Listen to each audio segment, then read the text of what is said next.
Consider this.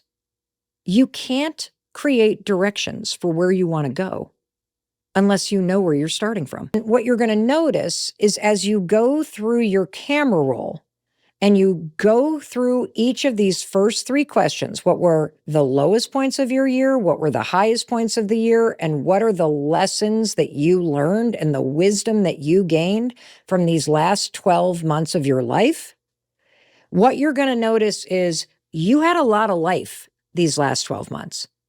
There was so much wisdom because you may be in this moment very clear about some of the things that you would love to have happen next year, kind of the goals that you have, the things that you're wishing for. Maybe you're really clear. I want to make more money. I want to take better care of myself. I'd like to see my friends more. I really want to meet the love of my life. I'd like to lose some weight. I'd like to be in better shape. I'd like to travel a little bit more. I'd like to change my job. I'd like to learn new skills. That's fantastic.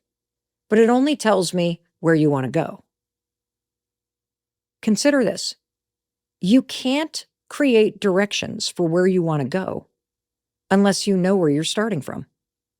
In fact, it's mathematically impossible to create directions unless you know the starting point and then where you want to go from there.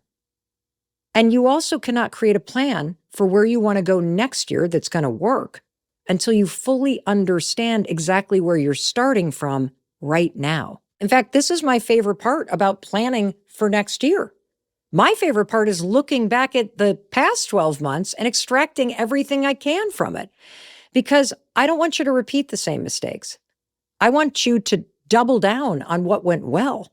I want you to pull out the lessons and carry them forward because you're going to use them to make this next year of your life one of the best years of your life ever.